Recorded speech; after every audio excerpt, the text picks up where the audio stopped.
we started to leave the harbor in San Juan, and the engine started running a little bit hot. Maybe covered like 35 miles. It's pretty hot. She's half a century old, and she's taking us on the wildest adventure of our lives. 5 years ago, we chose simple, not easy, experiences, not wealth, human connection, not possessions. Guided by faith, not fear, we can't wait to see where this journey takes us.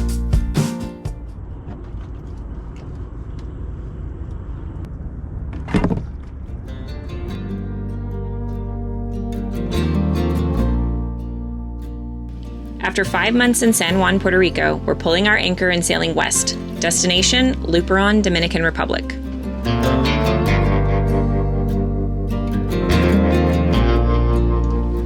With a little chain and a swivel, the 100-pound Danforth anchor that James salvaged from the bottom is now an easy mooring for our dock friends. We've been here since April 6th. April 6th. It's the longest we've stayed in one spot since we left the dock in November. It's been amazing.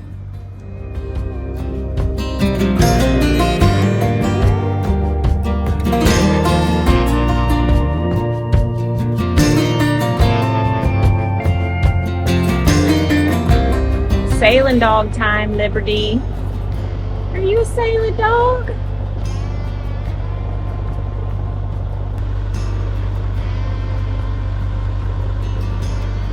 So pulling out, we tried for 6 o'clock on the dot. I think would be good.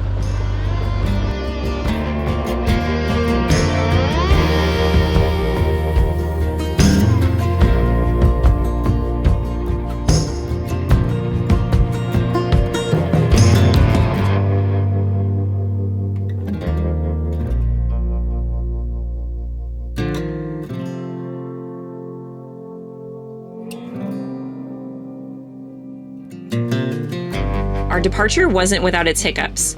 After about only 10 minutes underway, we actually had to drop the anchor again in the middle of the bay. More on that in a minute.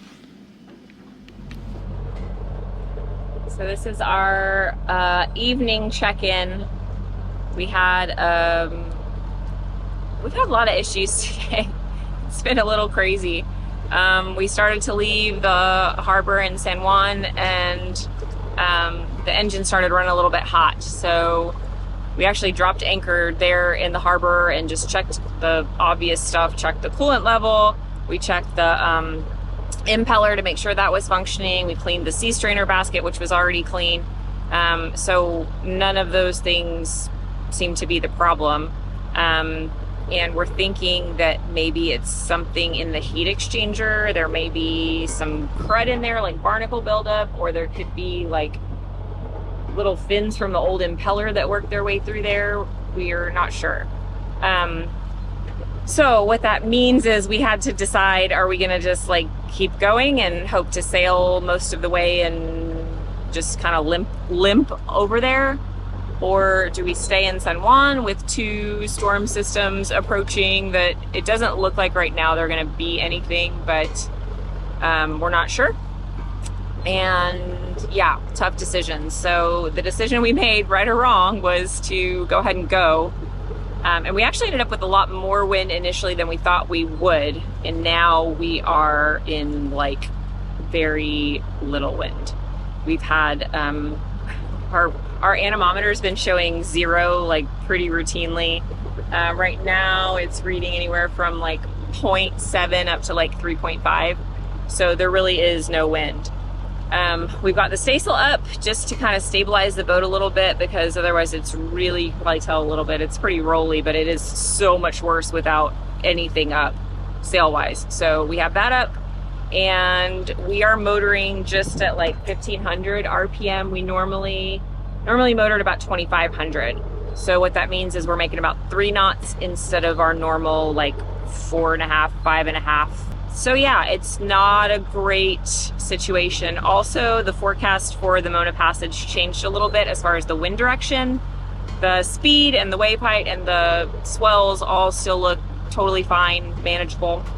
But the angle of the wind projection has changed. So we thought we were going to get to cross the Mona on a beam reach with 15 knots, 10 to 15. That would have been perfect. But it looks like it's not going to be that way. It's going to be more of a broad to potentially a dead downwind. So yeah, there's really not a lot of places to stop on this north side of Puerto Rico. There's one that we just passed. The boat would have to be on anchor. There is a marina nearby, but we went back and forth, and we would have to push the engine pretty hard to get back there now because we'd be going into these waves. And we just aren't really sure that that would go well for the engine. We don't want to overheat it. Our plan is we're just going to keep going like this. We're going to, keep an eye on the temperature, and if it starts to get up, we throttle back, or we turn it off and, go really, really slowly under sail for a little bit and let it cool off, and then get back at it. That's where we're at. It's definitely not ideal. Always an adventure.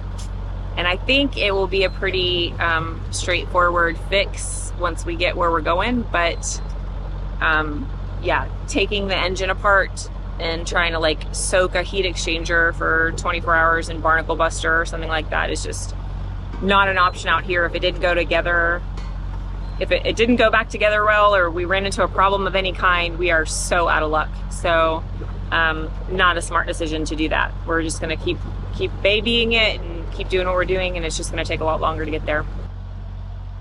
James, what are you making for dinner? Tuna fish salad sandwiches. Yeah.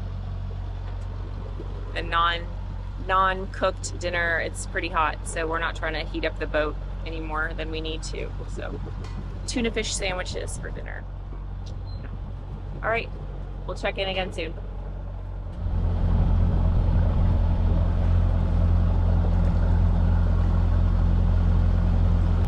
So good morning. Morning, babe. The morning update. It's been a very long, very slow night. I think we've maybe covered 35 miles since the last check-in. I think that was 14 hours ago, 13 hours ago. So we're still just kind of babying the engine. There's still no wind, really. We've got 2.9 right now. And at about 1 o'clock in the morning, we did a shift change, and we're getting ready to start our Mona Passage crossing. So we thought, well, let's put the Starlink up because we're going to get far enough offshore. We're going to lose coverage, and that way we can still check radar and stay alert, things like that. So we put the Starlink dish up, turned the inverter on, which is how we turned the Starlink on, and the inverter did not turn on. So this is a major problem for us. That is the only way we run the Starlink now, and it's also the only way that we can charge the computer. So I cannot work without the inverter, which means crossing over to the Dominican Republic and then hoping we can get an inverter is just foolish, absolutely foolish. So engine stuff we can definitely solve over there. It's going to take weeks and weeks to solve an issue like an inverter over there, I believe. So we decided we were going to just head south instead. We're kind of bumping very slowly down the west coast right now. And we're going to go to actually the place where we spent time when we first crossed over from Dominican back in March. And it's called Puerto Real. But the bonus there is it's still the United States because it's still Puerto Rico. We still have all of our regular cell phone coverage, and the marina there has car rental. If we need anything or if we need to go anywhere to get anything, that's an option for us where, Dominican, everything is just going to be so much harder to get, supplies and repairs and all that stuff. Know another bonus? What's the other bonus? That means we completely circumnavigated Puerto Rico. We were going to count it anyway because we figured it was close enough. But yes, now we will have actually seen every stitch of coastline of Puerto Rico. So we're going to pull in here and take a pause and then go from there.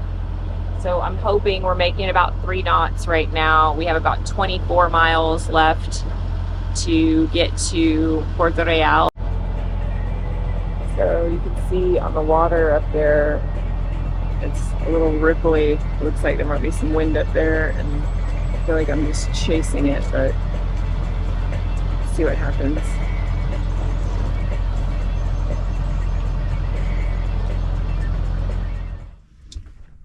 All right, we've made a kind of scary decision. It seemed like we could run at 1500 RPM and still make 3 knots before, and it's not really working that way anymore. So we've shut the engine off. We're letting it cool. We checked all the fluids again. Everything looks good. So we're really feeling like there's something lodged in the heat exchanger somehow. We're going to check just the intake side, the seawater side, and see if we see anything in there. And we're going to pray that it all goes back together properly for us to test it, and that gaskets are in good shape and it doesn't turn into a big mess like most boat projects. So.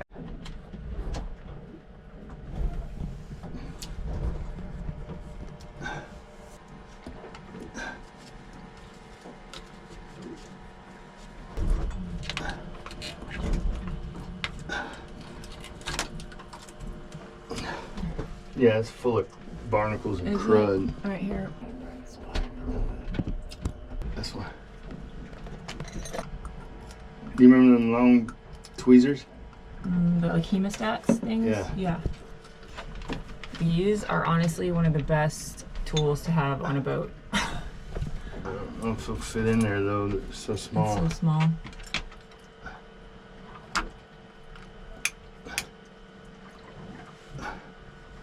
Ew. Our sea strainer's not working so good. It's the tubing bundle My gosh. Here. There's the impeller blade. It's dripping salt water on the... Yeah, I didn't think about that. Let me, how about a bowl? What is that? Here, there's a pieces of impeller right here. In there too.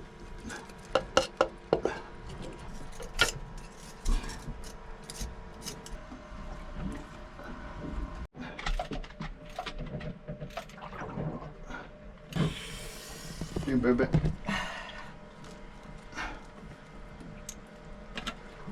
All right, that's it, huh?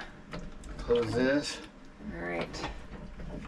Open everything up. Check for leaks. Mm-hmm. Ready?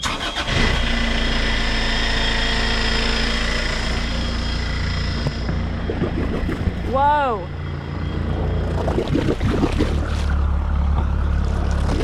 A lot more water, huh?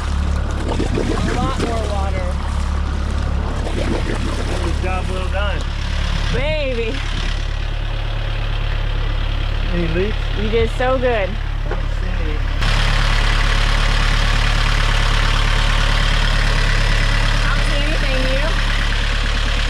Bueno. Now we can motor around.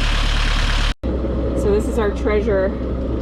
Not 1, not 2, but 3 vanes from an old impeller, some other random piece of rubber, and a whole bunch of seagrass and stuff. So hopefully that was it. We got about 160 on the temp right now. About 180 on this guy.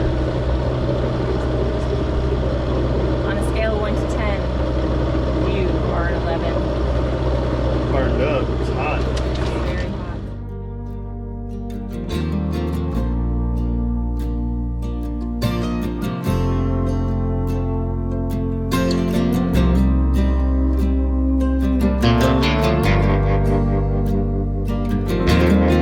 It's been about an hour.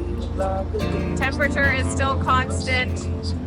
And we're moving. We can feel a breeze. It's a hot breeze, but it's a breeze. So it's been about an hour of motoring at full RPM, and the temperature is constant, no changes. So we're feeling pretty good about that. I'm not picking on you, but what's your dad say about when the impellers are missing? Yeah. Yeah. So when I pulled the old one out, I knew that there were some fins missing. And I was like, well, can't find them now. I don't see them. But today, my dad informed me that as much as we want them to, they don't actually transport to some like alternate time space dimension. They really do go exactly where we don't want them to go. And honestly, had completely forgotten about it. So it's not even James's fault. I'm gonna take full responsibility for that I never even told him, hey, there were fins missing on that old impeller. So what we learned today, baby? We learned if the impeller blades are missing, you gotta find them. They went to a bad place. They went to a bad place. That's what Jimbo said. Yeah, they went to a bad place. But it's all good now. We learned something. We're feeling pretty victorious right now that we did our first like kind of icky fix underway, away from shore where the stakes are high. Puerto Real again. This completes the circumnavigation of Puerto Rico.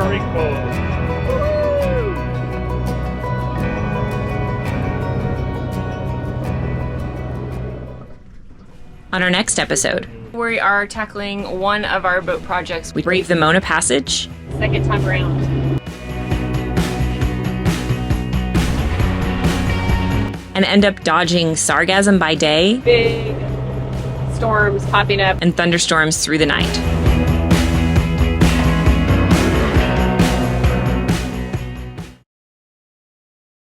Like the video? Find us on Facebook, Instagram, and Patreon. And don't forget to hit that subscribe button to keep up with all of our adventures. Oh, that's the zinc. I just broke out of there. We need to change the zinc while we're here. I'm starting to smell myself a little.